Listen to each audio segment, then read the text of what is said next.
ప్రపంచ యుద్ధం మొదలైంది. ఇరాన్ ఇజ్రాయెల్ వార్లోకి డైరెక్ట్గా అమెరికా ఎంట్రీ ఇచ్చింది.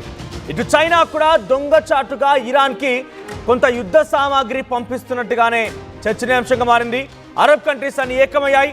ఇజ్రాయెల్ పైన వారంతా ఒత్తిడి తీసుకొచ్చేందుకు ప్రయత్నం చేస్తున్నారు. అమెరికా కూడా డైరెక్ట్గా యుద్ధ క్షేత్రంలోకి దిగలేదు.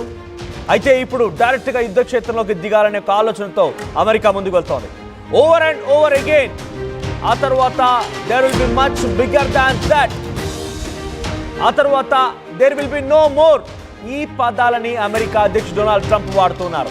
ఓవర్ అండ్ ఓవర్ అగైన్ అనేటువంటి దాంట్లో డీల్ పైన సంతకం చేయమంటే చేయలేరు. ఇకపైన మీ దగ్గర న్యూక్లియర్ వెపన్ ఉండకూడదు.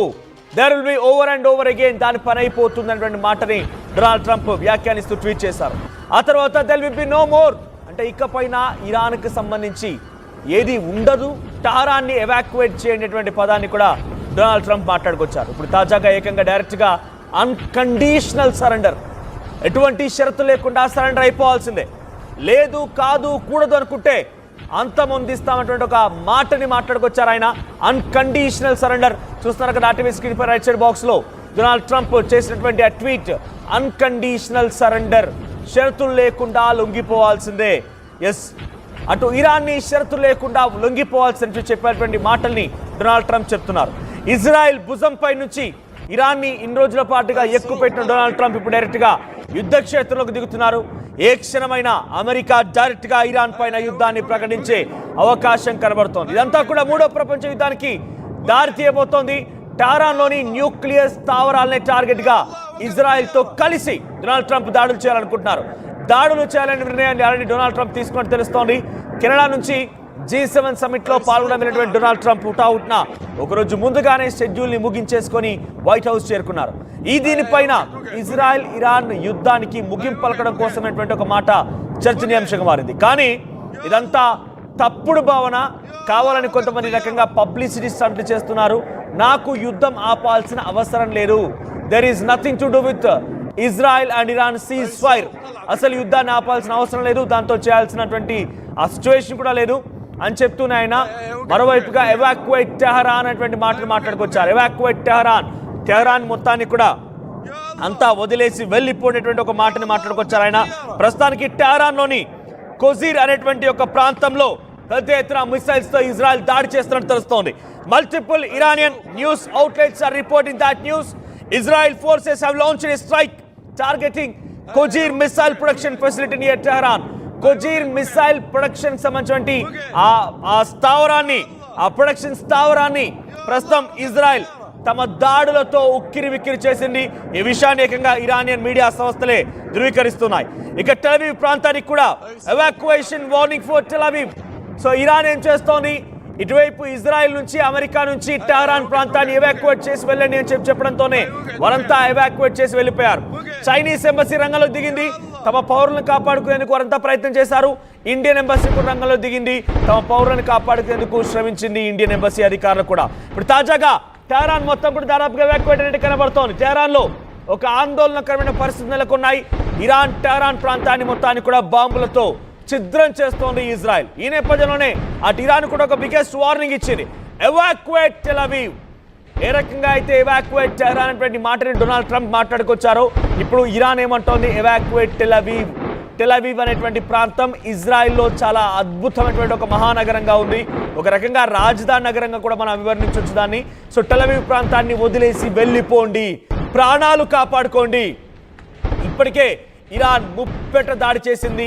ఏకంగా అర్ధరాత్రి సమయం నుంచి తెల్లవారుజామున వరకు కూడా ఈరోజు సుమారుగా అంటే మరి సాయంత్రం వరకు కూడా చాలా పెద్ద ఎత్తున టెల్ అవీవ్ పైన క్షణానికి ఒకటి, కనురెప్పపాటుకు ఒకటి ఆ చొప్పున మిసైల్స్తో దాడి చేసి టెల్ అవీవ్ ప్రాంతాన్ని మొత్తాన్ని కూడా చిన్నాభిన్నం చేసింది. రాడార్కి సైతం అంతు చిక్కకుండా కొన్ని మిసైల్స్ని ప్రయోగించి టెల్ అవీవ్లోని చాలా అద్భుతమైనటువంటి మహానగరానికి సంబంధించినటువంటి ఆ నిర్మాణాలను కుప్పకూలు చేసింది. బిల్డింగ్స్ అన్ని నిలమట్టమయ్యాయి. ప్రభుత్వ రంగ కార్యాలయం మొత్తం కూడా కుప్పకూలిపోయి, యుఎస్ ఎంబసీ కార్యాలయం కుప్పకూలిపోయింది.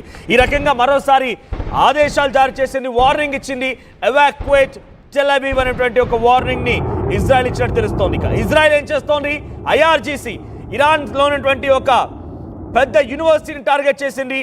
ఆ యూనివర్సిటీలో Israel has reported struck Imam Hussain University in eastern Tehran. Imam Hossein యూనివర్సిటీని టార్గెట్ చేసిన అక్కడ విద్యార్థులు మొత్తం కూడా ఒక్కసారిగా పరుగులు తీస్తున్నారు, భయభ్రాంతకు గురవుతున్నారు. ఇరాన్లోని ఒక ప్రముఖ యూనివర్సిటీని ఇజ్రాయెల్ టార్గెట్ చేసినట్టు తెలుస్తోంది. ఇవన్నీ కూడా ప్రస్తుతానికి చెప్పదలుచుకుని ఒకటే, అమెరికా డైరెక్ట్ గా యుద్ధ క్షేత్రంలోకి దిగిపోయింది. డైరెక్ట్ గా ఆయన ఒకరోజు ముందుగానే షెడ్యూల్ ముగించేసుకొని G7 సమిట్ లో ఎటువంటి నిర్ణయాలు తీసుకున్నారో దానిపైన కూడా సంతకం చేయకుండానే ఆయన వైట్ హౌస్ చేరుకున్నారు. అక్కడ వైట్ హౌస్ లో నేషనల్ సెక్యూరిటీ టీంతో ఎమర్జెన్సీ మీటింగ్ కాల్ఫర్ చేశారు డొనాల్డ్ ట్రంప్. ఆ తర్వాత అక్కడ ఒక ఇంటెలిజెన్స్ అధికారి ఇచ్చిన సమాచారం మేరకి ఇజ్రాయెల్ ఇరాన్ యుద్ధంలో అమెరికా గనక ఎంట్రీ ఇవ్వకపోతే అమెరికాకే ముప్పు వాటిల్లే అవకాశం ఉంది. ఇరాన్ అమెరికా పైన చాలా పెద్ద ఎత్తున కక్షతో రగిలిపోతోంది. అరబ్ కంట్రీలన్నీ ఏకం చేస్తోంది. అరబ్ కంట్రీలతో కలిసి అమెరికాని కొంత ఇబ్బందులకు గురి చేయాలన్న ఒక ఆలోచనతో ఇరాన్ ఉంది. అమెరికా కనుక దీన్ని నిలువరించలేకపోతే అమెరికాకి పెను ప్రమాదం వాటిల్లే అవకాశం ఉందని చెప్పి అక్కడ ఒక ఇంటెలిజెన్స్ అధికారి డొనాల్డ్ ట్రంప్ కి విషయం చెప్పడంతో డొనాల్డ్ ట్రంప్ అన్కండిషనల్ సరెండర్, ఒకసారి మళ్ళీ ట్రంప్ సంబంధించిన ట్వీట్ చూద్దాం. అన్కండిషనల్ సరెండర్, ఎటువంటి షరతు లేకుండా సరెండర్ అవ్వాల్సిందేటువంటి ట్వీట్ ని డొనాల్డ్ ట్రంప్ చేసుకొచ్చారు. అంతకంటే ముందు I have asked them to sign for a deal, వారందరినీ డీల్ పైన సంతకం చేయమని రిక్వెస్ట్ చేశాను.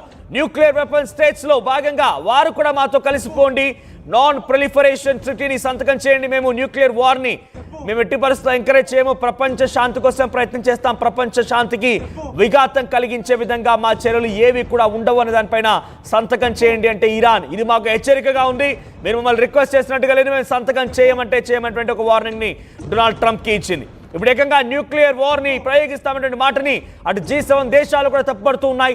G7 దేశాలన్నీ కూడా అటు ఇజ్రాయెల్ వైపుగానే ఉన్నాయి. ఈ నేపథ్యంలో ఇజ్రాయెల్ కి కొంత G7 దేశాల మద్దతు అయితే దొరికింది. కానీ డైరెక్ట్ గా యుద్ధంలోకి అమెరికా రావడం వారంతా కూడా తప్పుపడుతూ ఉన్నారు. డైరెక్ట్ గా వారంతా కూడా ప్రపంచ శాంతికి విఘాతం కలుగుతున్న ఒక భావనలో ఉన్నారు. అమెరికా అధ్యక్షుడి నిర్ణయం చాలా పెద్ద ఎత్తున ఆందోళన కలిగిస్తోంది. అమెరికానే కనుక డైరెక్ట్ గా యుద్ధంలోకి దిగాల్సి వస్తే గుర్తుపెట్టుకోండి, రెండో వరల్డ్ వార్ తీవ్రతరం అయింది కూడా అమెరికా డైరెక్ట్ గా రంగంలోకి దిగినప్పుడే.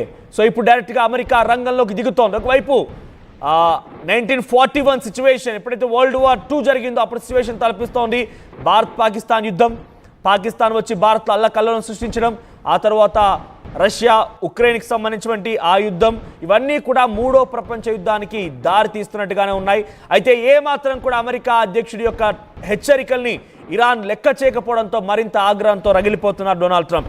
ఒకసారి మా ప్రతినిధి కృష్ణమోహన్ దగ్గరికి వెళ్దాం. Krishnamohan, so present Donald Trump versus Iran Ali ఖమేనీగా ఈ యుద్ధం జరిగే అవకాశం కనబడుతోంది. ప్రత్యక్ష యుద్ధంలోకి అమెరికా అధ్యక్షుడు రాబోతున్నారు. అన్కండిషనల్ సరెండర్, షరతులు లేకుండానే లొంగిపోవాలన్నటువంటి ఒక ఆలోచనతో డొనాల్డ్ ట్రంప్ ఒక ట్వీట్ చేశారు. సో ఇంతకీ డైరెక్ట్గా యుద్ధంలోకి వస్తే పరిస్థితి ఏంటి, అటువంటి సిచ్యువేషన్ ఉంటుంది? ఎందుకంటే ప్రత్యక్ష యుద్ధంలోకి ఎక్కడా కూడా రాలేదు ఆయన. రష్యా ఉక్రెయిన్ యుద్ధంలో సమయంలో కూడా కొంత నిలువరించే ప్రయత్నం చేశారు. భారత్ పాకిస్తాన్ యుద్ధంలో కూడా సీజ్ ఫైర్ కోసం